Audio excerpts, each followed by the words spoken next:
next news. Breaking news from the White House. Tonight, the real story is bigger than one California race, bigger than one ballot dump, and bigger than one media meltdown. We have a new report alleging Minnesota Democrats ignored massive fraud warnings, a California voter roll that reportedly lists a 126-year-old voter. I don't know the secret there. And a fresh ballot fraud arrest in Alabama. And a growing national fight over whether elections can still be trusted at all. And then President Trump lit the fuse, blasting California's drawn-out counting and walking away from Kristen Welker after refusing to play the media game. The question now isn't just who wins, it's whether Americans still believe the process itself is even honest. And I'll tell you why this matters, because for years, the ruling class told Americans to stop asking questions, stop noticing delays, stop noticing dirty voter rolls, stop noticing absentee ballot abuse, and above all, stop connecting corruption to one system to weakness in another. But voters are connecting it right now. A newly released 200-page report in Minnesota alleges that Governor Tim Walz and Attorney General Keith Ellison knew about major fraud concerns tied to programs like Feeding Our Future as far back as 2020 and failed to act, even retaliating against whistleblowers. That's not a paperwork error. That is the kind of institutional failure that destroys public trust. And then look at California, where citizen investigators are finding bizarre voter roll entries, including a woman allegedly listed as 126 years old with dozens of elections attached to her record. And the long ballot counts, no voter ID, and repeated late surges in the middle of the night. And Americans are asking the obvious question: if government can't stop fraud in public programs, why should anyone assume that election systems are untouchable?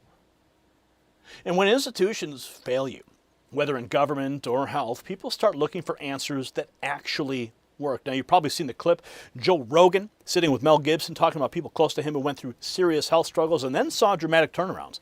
Rogan brings up light-based therapies and how they impact the body at a cellular level. Gibson just says it straight, this stuff works. That got my attention because in my own life, I watched something very similar unfold. For a long time, my wife was dealing with constant comfort and anxiety. One of those situations where you feel powerless. Then I learned more through Jonathan Otto in my countless interviews with him and talking about red light therapy. His website's myredlight.com. So it made enough of a difference that I knew I needed to share it. But now, if you want to look into it for yourself, just go to myredlight.com or check out all of the interviews I've done with Jonathan. They are just mind-blowing. But when you go to myredlight.com, use NNN25 for individual items or NNN30 for bundles. Now back to the story, because what's happening in these elections is exactly why Americans are done taking the official narrative on faith. But here's the twist that the media just doesn't want to admit. This is no longer just a California optics problem. It's becoming a national confidence problem. We now have an Alabama case where a former mayor and a city council candidate were arrested over alleged mail-in ballot fraud in an election that was thrown out. At the same time, Democrats are melting down over the mere possibility of stronger enforcement at polling places. If the system's clean, why panic when someone proposes checking whether only legal voters are casting ballots? That's a simple question, right? But the big story, President Trump, the interview with Kristen Welker over the weekend, absolutely going viral. President Trump going scorched earth on California elections and walks off an interview, leaving Kristen Welker absolutely humiliated. Now, you may have seen the clip, but it's certainly worth watching again. If you haven't seen it yet, buckle up. They did to the lives of people. They destroyed people. They sent people to jail who did nothing wrong. All right, just to be very clear, there's no evidence of what you're saying. But let me ask you about Todd Blanche. Let me ask you about Todd Blanche. Listen to me. She's trying to change There's tremendous evidence. There's nothing but evidence. The election was rigged. It was a dirty election. And it's happening again right now in California. Presented evidence. It's happening right now in California. Right now, it's look at what's happening in California. To that? It's the 4 Republicans days. are doing well in California. No, they're not. They're dropping fast because it's a rigged election. Let me tell you, it's 4 days and they aren't even close to coming up with it. That's how they count You know why they're doing that? Because they're cheating on the election. Do you have evidence to support all that? I have to do is look. All I have to do is look. That's not evidence. And I listen to people, and let's see what happens. But, sir, that's not evidence. Do you think it's appropriate? That's how they count the votes in Do you think it's appropriate that they have an election, and 5 days later they're nowhere close to picking a winner? State and local officials acknowledge they are slow. They're urging. No, they're crooked. They're urging the votes to be counted quickly. That's how they vote in California. They're crooked, just like you're crooked. Your press is crooked, and Meet the Press is crooked. To be fair, I'm not crooked, but let's Really? Let's Well, continue. you play right into their hands. Let's continue. You're either crooked or you're stupid. You play right into their hands with this rap. You know that these elections are rigged. Your network knows that they're rigged. You know that I won an election in a landslide, and I got 94% bad press. But, Mr. President, you know why I got that? Because you have no evidence. credibility. But you've never presented evidence that it was rigged. Let's keep talking about. I want to talk about Todd. You have more evidence. There's more evidence than ever presented. Let's talk about your elections in this country. We're like a third world country. But, sir, your elections are crooked, and you're crooked, and Meet the Press is crooked, and so is ABC and CBS and CNN. But, Mr. President, you're one-sided crooked networks. All right, let's call it quits because I've had enough. Thank you, darling. Have a good time. Mr. President, let's please. I traveled all the way to Wisconsin. I've sat in the rain with you. I know. I traveled all the way to Wisconsin. On and off in the rain, and I've given you enough time. You ought to straighten out your press because you know what? Mr. President, a country can never be great with a dishonest Listen, press. we traveled all the way to Wisconsin for this interview.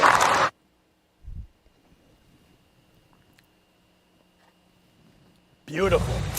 I spoke with President Trump on Saturday, and we both acknowledged the complications during the interview posed. Complications during the interview. Yeah, you're just carrying water. Oh, no. Oh, election fraud. Oh, 2020 stolen. Blah, blah, blah. Yeah, no such evidence. Yeah, the whole thing was rigged. Kristen, you know it. You're just carrying water. But Trump called California's vote count crooked right to her face. Now let's go to Minnesota, where 200-page report says Tim Walz and Keith Ellison saw fraud warnings early, did nothing. A newly released 200-page report is putting Minnesota's top Democrats under intense scrutiny.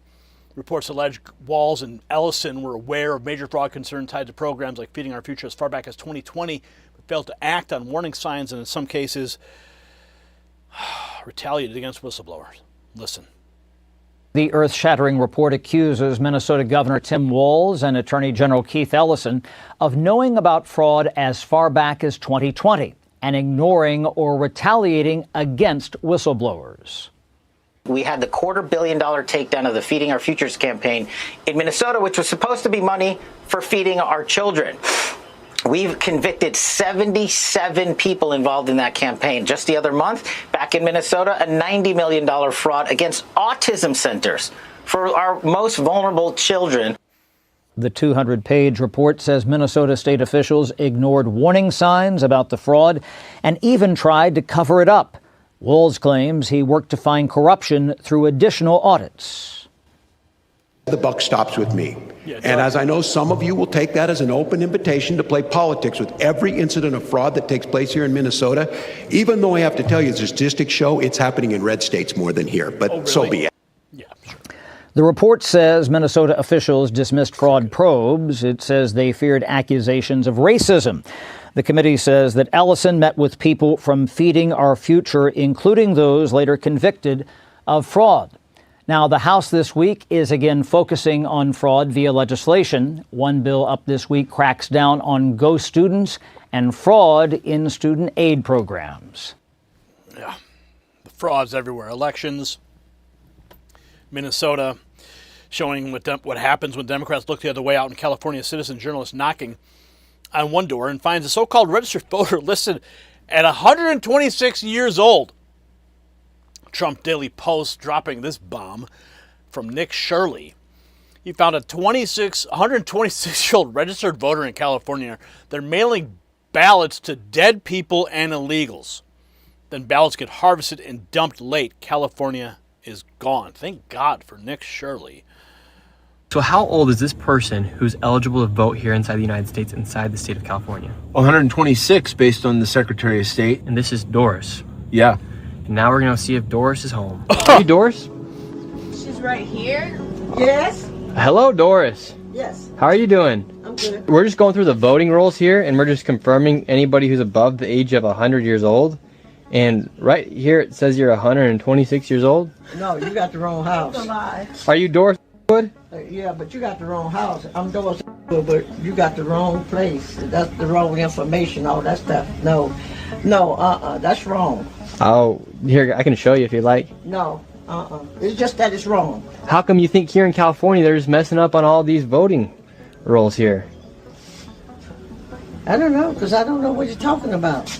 Yeah, it says you voted in 51 elections, Doris. No, not me. Really? I'm not no 100-something years old. I know. I said I wasn't. I just want to make sure you're not 126 years old. No, I'm not. Yeah, it really does say you're 126 years old here. No, Says, Who did this be 126? That don't even make sense. I know, that's what the Secretary of State says. Well, the Secretary of State is wrong. Okay, well. Put it like this, I was born in 1940, so you figure that out. All right, Doris. You have a good evening. I'll let you figure that out. I was born in 1940. So the bogus voter record is exactly why Californians don't trust the rolls. The next report gets even uglier. Questions about homeless registrations and late vote surge in the LA mayor's race. Again, Trump Daily Post dropping this bomb. Thousands of homeless may be fueling Nathaya Rahman's impossible late vote surge in LA. Voter fraud was just busted on Skid Row. California refuses to clean its voter rolls and no voter ID. That is why nobody trusts their elections anymore. Look at this. By about 3,000 votes into that critical second place spot. If Rahman holds on to her lead, she'll advance to the runoff election against Mayor Karen Bass in the fall. Now, before the ballot dump yesterday, Spencer Pratt posted in part, writing, "We've got all the way till July 6th to keep counting. They're not the only ones who know where to find votes." Now, moments after the new numbers came in, Mayor Karen Bass's campaign released a statement attacking Rahman and labeling Rahman her general election opponent, seemingly ruling out a Pratt comeback. A Bass spokesperson writing, "We look forward to winning a contest against an opponent who allows encampments near schools and fights against hiring more cops, yet is MIA on saving Hollywood jobs and fighting back when ICE invades LA." Now, on Friday, we interacted with an assistant U.S. attorney inside the ballot counting facility here.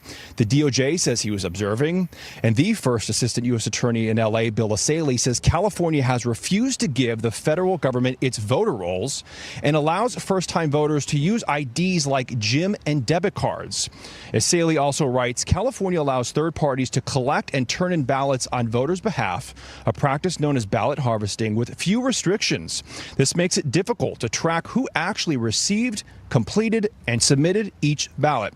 Now, Asaley says there are ongoing voter fraud investigations here in Southern California. He points to a recent woman who was arrested for allegedly paying people on Skid Row to register to vote. Bill, Dana. Matt Finn, thank you. Nice to.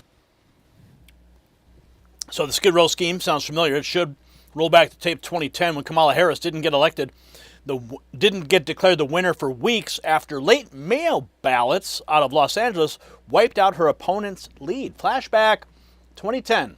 Weeks after Election Day, Kamala Harris won California's Attorney General race by less than 1% after a surge of mail-in ballots from Los Angeles. 4 weeks after the November 2nd election, California finally has declared a winner in the Attorney General race. Harris finished so close to her Republican opponent that it took a month to finish counting every vote. She won by less than 1 percentage point. Yeah. It's the same case. The playbook has been around for years. Now even Elon Musk is weighing in. He's blunt. Once voting gets this fraudulent, the people running it can manufacture whatever outcome they want. That's what he says. Once voting is this fraudulent, they can get whatever outcome they want, making a sham of democracy. He was quote tweeting Arthur McWaters. Let me get this straight. Nearly every major democracy restricts mail-in voting. They also require real government-issued ID. Mail-in votes with no confirmation of citizenship during registration would switch the California election. Thus, election in California is one of the most, let's just go to the post here. Yeah. One of the most insecure process in the developed world. There's no question that fraud happened. It's statistically certain. The only question is whether California can vote itself out of the mess or if it's already too far gone. When is enough enough? Who allows mail-in ballots? United States, yes. India, Indonesia, Brazil, Japan, Mexico, Philippines, France, South Korea. Nope. ID required to vote in all those locations. You tell me, right? That's why the SAVE Act is so important. Musk says the system's so loose they can get any result they need, and now Democrats on CNN are melting down over the talk. Over talk that Bill Plute could use ICE to stop non-citizens from getting anywhere near the polls. Democrats going berserk right now. They can't acknowledge that Biden won. But I also think there's a focus on 26 and 28. What could he do with this job in 26? What he could do is take a single piece of intelligence that may not be corroborated or make something up and say Country X is going to interfere or is sending people to encourage non-citizens to vote, and that be used as an excuse for Trump to bring in ICE, federal troops, close down elections, seize polling stations. The list is extraordinarily frightening. Oh, you mean you could manufacture evidence that there's foreign interference? Can that actually be done? Yeah. So left panics the second anyone talks about enforcing election law, and here's why. In Alabama, a former mayor and a city council candidate just got arrested on felony mail-in ballot fraud charges. Been accused of abusing absentee ballots. Attorney General Steve Marshall says Jacqueline Boone and Stephen Thigpen have been arrested. Boone is the former mayor of Fort Deposit. Thigpen ran for city council. Both were declared winners in the August 2025 municipal election, but that election was thrown out over voting irregularities, and a special election was held in January 2026. Now, if convicted, each could face anywhere from a year and a day up to 10 years in prison. Oh, but of course, no such thing as voter fraud, right? No such thing as mail-in ballot fraud. And this is what it really means. The fraud story and the election integrity story are now merging into one giant test of public trust. Americans are seeing reports of abuse in state programs, arrests tied to absentee ballots, bizarre voter roll entries, and election counts that drag on for days or weeks. Even if every delayed ballot is processed under state law, the perception damage is enormous. Every extra day invites suspicion. Every rotten roll entry raises new doubts. Every institutional cover-up makes the next official reassurance sound weaker. Elon Musk putting it bluntly, once voting is this fraudulent, they can get whatever outcome they want, making a sham of democracy. And that is why President Trump's attack on California hit so hard. He said what millions already believe. Confidence in the process is collapsing. And that's the takeaway tonight. The issue is not just one race or one county or one headline. The issue is whether the American people can even trust systems run by officials who too often ignore warnings, excuse failure, punish whistleblowers, and sneer at citizens for noticing obvious problems. President Trump is right to confront it head on because restoring faith in elections is not optional in a republic. It is the foundation. If California wants confidence, clean the rolls, count faster, enforce the law, require real verification. If Democrats hate that message, maybe they should ask themselves why basic transparency makes them so nervous. Drop your comment below. Tell us what you think. Should every state require voter ID and clean voter rolls before the next election? Yes or no? If you believe that Americans deserve honest elections and accountable government, share this report. Subscribe to Next News and keep standing for truth, law, and America first. And if you haven't done so, that secret number you see right there on the screen, well, congratulations, you made it to the end of the video. Text raw feed to 844-840-4963. That's how we cut out the middleman and go direct to you with the news and information that you depend on. Don't wait for YouTube to ignore you or the algorithm to deceive you. I'll go direct to your phone with a message every night. And celebrate America 250 with us. It's right around the corner. Gear up at the Next News merch shelf below this video and pick out something you like. The system controls information. Information control is power. They don't want you to see this. The truth only survives together. They don't want this shared. Share this now.